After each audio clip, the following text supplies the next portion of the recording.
بسم اللہ الرحمن الرحیم۔ السلام علیکم، میں ہوں سلمان دورانی۔ آپ یوٹیوب اور فیس بک دیکھ رہے ہیں۔ خواتین و حضرات، قاسم میزائل کی غلط لانچنگ ہو گئی ہے اور وہ خود میں وج گیا ہے۔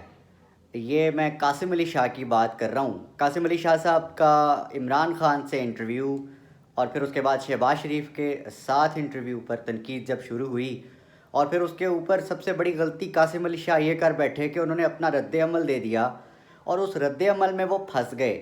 اب جو سارے کے سارے نشتر ہیں وہ قاسم علی شاہ کے اوپر ہیں، کیونکہ وہ عمران خان کے ساتھ جو ان کا ایک انٹرویو تھا اس کو سمجھا جا رہا ہے کہ وہ ایک پلانٹڈ تھا اور وہ اسٹیبلشمنٹ کی طرف سے بھیجا گیا۔ خیر، میرا اس پہ ایک اوپینین ہے۔ پہلی تو شاید بات یہ ہے کہ اس پر اتنا زیادہ ہارش رد عمل نہ آتا، قاسم علی شاہ چپ کر جاتے جس وقت، لیکن انہوں نے سمجھا کہ اڑتا تیر لینا ہے تو انہوں نے لے لیا۔ اور اس کے بعد جو انصافیئنس نے سوشل میڈیا پہ قاسم علی شاہ کا حال کیا ہے وہ آپ خود دیکھیں تو مزہ آئے گا۔ میں بتاؤں گا تو اس طرح سے آپ انجوائے نہیں کر پائیں گے۔ تو let's open the Twitter, Facebook, جہاں بھی قاسم علی شاہ کی جہاں پہ بھی دم لال ہو رہی ہے، آپ بہت انجوائے کریں گے۔ خیر، قاسم علی شاہ نے اپنی ایک ویڈیو انٹرویو کے اندر یہ چیز بتائی جس میں وہ پھنستے ہیں۔ اس پہ اب مزید تنقید ہوگی۔ انہوں نے کہا کہ آپ اسٹیبلشمنٹ کے ٹاؤٹ کے طور پہ دیکھے جا رہے ہیں۔ اینکر نے سوال کیا تو پھر قاسم علی شاہ نے بالکل صحیح جواب دیا، لیکن اس صحیح جواب پہ بھی بڑے پرسپیکٹیو ہیں لوگوں کے۔ جواب یہ تھا کہ میرا کیا یہ جو اسٹیبلشمنٹ ہے وہ ہمارے ملک کی، اپنی پاکستان کی اسٹیبلشمنٹ ہے، کوئی دشمن ملک کی اسٹیبلشمنٹ تو نہیں ہے۔ اور ایک اور بات بھی انہوں نے کہی، ہاں جی مجھے بڑی طرف سے آفرز بھی ہیں۔ اس کا مطلب یہ ہے کہ جو تیر ہے وہ صحیح جگہ پر لگا، اور جو قاسم علی شاہ صاحب کی جو لانچنگ ہے وہ ایک ناکام لانچنگ کے طور پر دیکھی جا رہی ہے۔ خیر، اس پہ جو بھی ڈیولپمنٹ ہوگی اس پہ بات ضرور کریں گے، لیکن دو اہم ایشوز اور بھی ہیں جس پہ بات کرنا، اپنا اوپینین رکھنا میں سمجھتا ہوں بہت ضروری ہے۔ ایک تو جنرل ریٹائر قمر جاوید باجوہ صاحب کو دیکھا گیا ایک ویڈیو کے اندر، میں آپ کو ساتھ ساتھ ایک کلپ بھی چلتا دکھاؤں گا، یہ آپ دیکھ سکتے ہیں کہ باجوہ صاحب ایک اشارے پہ کھڑے ہوئے ہیں ایک شہری کے ساتھ، اور لوگ کیا سرائیاں کر رہے ہیں کہ یہ دبئی ہے، لیکن میرے اندازے کے مطابق یہ یورپین ملک ہے کوئی، اور یہ بیلجیم ممکنہ طور پہ ہو سکتا ہے، جہاں پر جو کہ ان کی ڈیسٹینیشن ہونا تھی پاکستان کے بعد، جس کا ذکر عام تھا، جس کا چرچا تھا کہ جی بیلجیم میں انہوں نے اپنی جائیدادیں بنائی ہیں اور وہیں جانا ہے۔ تو خیر، غالباً یہ وہی جگہ ہے، اور یہ اس شہر میں ایک اشارے پر کھڑے ہیں، انتظار کر رہے ہیں کہ اشارہ رکے تو وہ روڈ کراس کر سکیں۔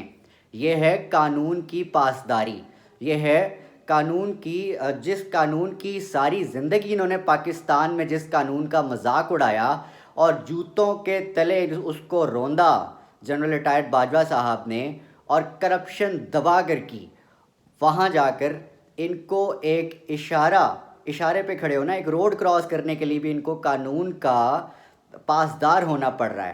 اچھا، ایک یہ سینیریو ہے کہ یہ دیکھیں کہ کتنا وہاں پر اصولوں کا پابند ہو جاتا ہے انسان باہر کے ملک میں، لیکن وہی پاکستان میں اگر کوئی شخص یہاں پر اپنا یہ ہم بات کریں کہ قانون کی کتنی پاسداری کرتا ہے، تو آپ خود ملاحظہ کریں کہ ایک ہمارا صحافی بھائی انہوں نے پکڑا ہوا ہے، اور اس کا تعلق بول ٹی وی سے ہے۔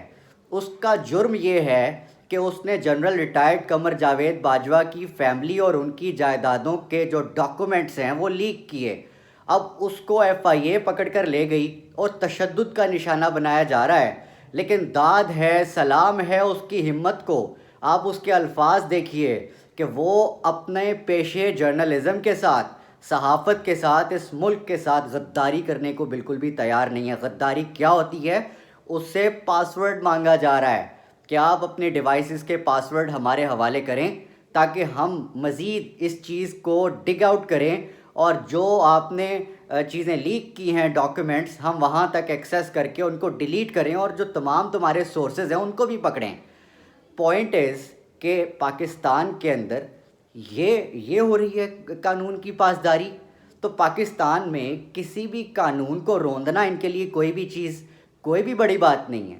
بندہ قتل کروانا، بندہ مروانا، کرپشن کرنا، ثبوت مٹانا، یہ تمام ایسے ہے جیسے کہ ان کے بائیں ہاتھ کا کھیل، لیکن یہ تصویر آپ کو اصل جو حقیقت ہے وہ بتا رہی ہے کہ یہ شخص بیلجیم کے کسی اشارے پر کھڑا، یہ اس کے اندر اتنی ہمت نہیں ہے کہ وہاں کا قانون توڑ سکے اور بند اشارے پر یہ اپنا روڈ کراس کر سکے۔ پاکستان کے اندر بدماشی ہے ان کی، اور یہ چاہتے ہیں کہ ان کی بدماشی پہ کوئی بات بھی نہ کرے۔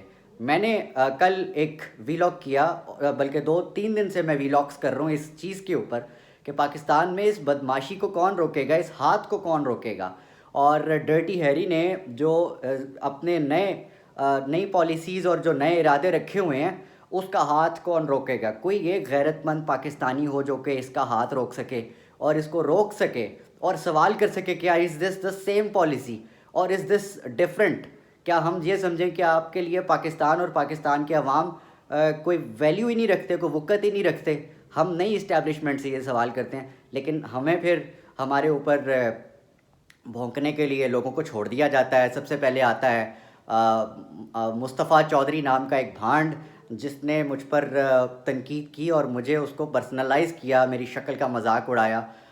اس کے بعد وہ رکا نہیں، اس نے دوسری بار تیسری بار جب مجھے ہٹ کیا تو میں نے اس کے جو اصل والد صاحب ہیں ڈرٹی ہیری، ان کو ہٹ کیا تو اسے زیادہ درد ہوا۔ جب اسے زیادہ درد ہوا تو اس نے مجھے میسج پر گالیاں نکالنی شروع کر دیں، اور پھر میں نے گالیوں کا اسکرین شاٹ لگا کر جب لگایا سوشل میڈیا پہ تو اس کے جتنے بھی برادری کے پیٹی بھائی وہ سارے آ گئے مجھ پہ اٹیک کرنے کے لیے۔ سب سے پہلے عظمہ بخاری، اس کے بعد اس کا اپنا ہی بھائی ہے فیصل چودھری، غالباً یہی نام ہے اس کا۔ یہ دو بے غیرت اور بے شرم لوگ یہ سمجھتے ہیں کہ کسی کی بھی عزت اتار کر آپ لوگ کسی کو دباؤ میں لے آئیں گے، تو یہ ان لوگوں کی بھول ہے۔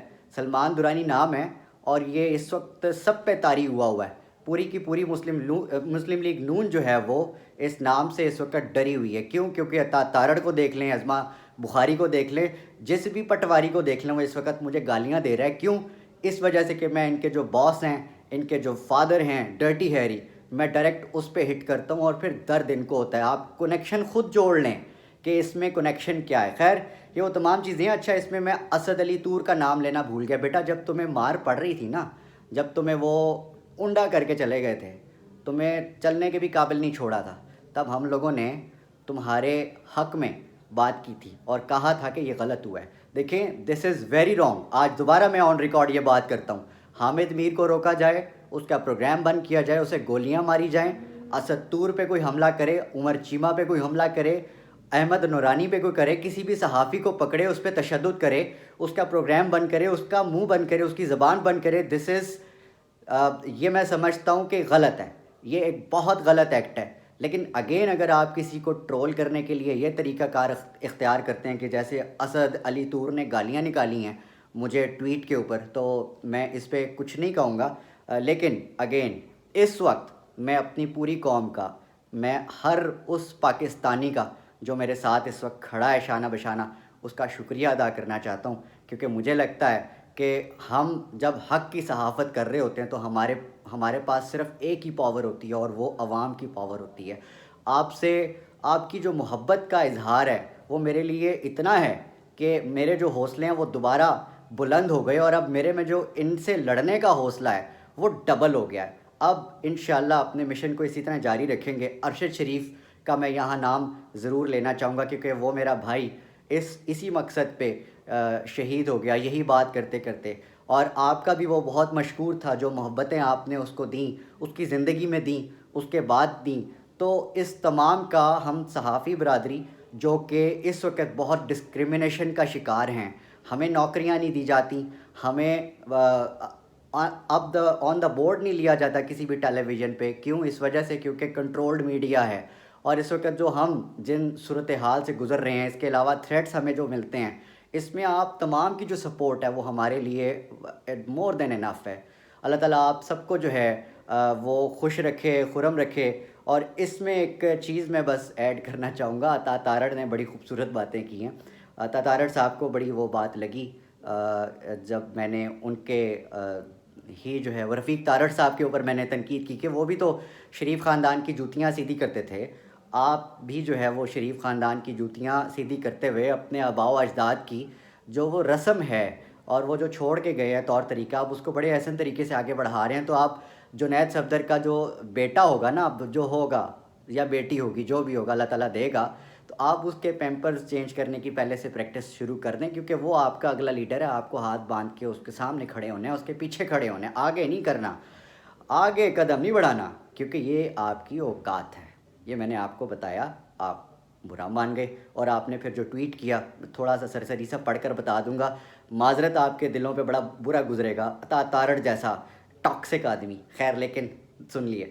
تحریک انصاف کا ایک کارکن جو اپنے آپ کو صحافی اور ویلاگر بتاتا ہے، بدتمیزی کی انتہا پر اتر آیا ہے. نہ تلفظ ٹھیک ہے، نہ اردو ٹھیک ہے، نہ دماغ ٹھیک ہے.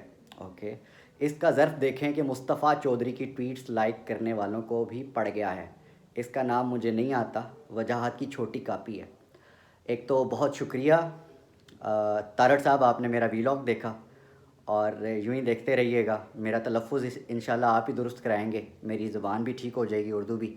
لیکن یہ ہے کہ میرے ٹویٹ، میرے جو ویلاگ کا جو لنک ہے نا، ازما بخاری کو بھی یہی کہوں گا، کائنڈلی وہ بھی لگا کر تنقید کیا کریں، تاکہ لوگ دیکھیں تو صحیح کہ بیسکلی مسئلہ کیا ہے اور کون کیا کہہ رہا ہے جس کا جواب آپ دینا چاہ رہے ہیں. آپ بتیرا جانتے ہیں کہ میں کون ہوں. میں اندر گھس کے پھٹنے والا ہوں، بھاگتا نہیں ہوں، آپ کو گھر تک چھوڑ کر آؤں گا. اپنا، اپنے آس پاس سب کا، اپنے پاکستان کا بہت خیال رکھیے گا. اللہ نگہبان.